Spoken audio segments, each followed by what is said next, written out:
అల్లూరి సీతారామరాజు జిల్లా రంపచోడవరం నియోజకవర్గం దేవీపట్నం మండలంలో పజిల్లాబాద్ శ్రీ సుబ్రహ్మణ్యేశ్వర స్వామి ఆలయ ఉత్సవాలకు 5 రోజుల పాటు ఘనంగా జరుగుతాయి. ఉత్సవాలకు వైఎస్ఆర్ కాంగ్రెస్ పార్టీ ఎమ్మెల్సీ అనంతబాబు, మాజీ ఎమ్మెల్యే ధనలక్ష్మి స్వామివారిని దర్శించుకున్నారు. ఎమ్మెల్సీ అనంతబాబు మాట్లాడుతూ ప్రతి సంవత్సరం ఉత్సవాలకు సుబ్రహ్మణ్యేశ్వర స్వామిని దర్శించుకోవడం జరుగుతుందని, ఇక్కడ స్వామివారు కోరిన కోరికలు తీర్చే దేవుడిగా నమ్మకం ఉందని, రైతులకు సకాలంలో పంటలు పండాలని అన్నారు. ఈ కార్యక్రమంలో ఎంపీపీ మురళి, జడ్పీటీసీ సత్యవేణి, కందుల బాబ్జీ, కట్టా సత్యనారాయణ, దేవర కన్నయ్య, పాకా చిన్ని, ఆకుల లక్ష్మణరావు, మట్టా రాంబాబు, కీర్తి శివరామకృష్ణ, నాయకులు, కార్యకర్తలు తదితరులు పాల్గొన్నారు. మీరు కూడా మనస్ఫూర్తిగా దండం పెట్టండి. మళ్ళా మనకు పూర్వం వైపు రావాలి, మళ్ళా మనం బాగుండాలి, మళ్ళా ప్రజల మధ్యలో మన శభాషణ ఇచ్చుకోవాలి.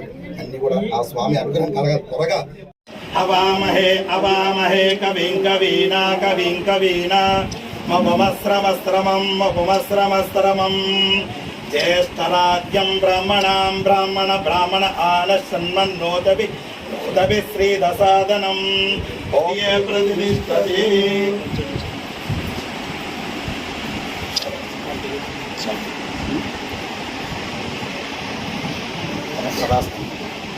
స్వస్తి మంత్రాపమస్తు వేదోర్ణ పరిపూర్ణ ఆయురారోగ్యశ్రేయాభివృద్ధిరస్తు. యజమానస్య రాజకీయ రంగాన దినదినాభివృద్ధిరస్తు.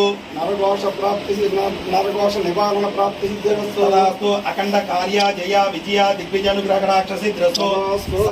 Please subscribe our channel AP Power News.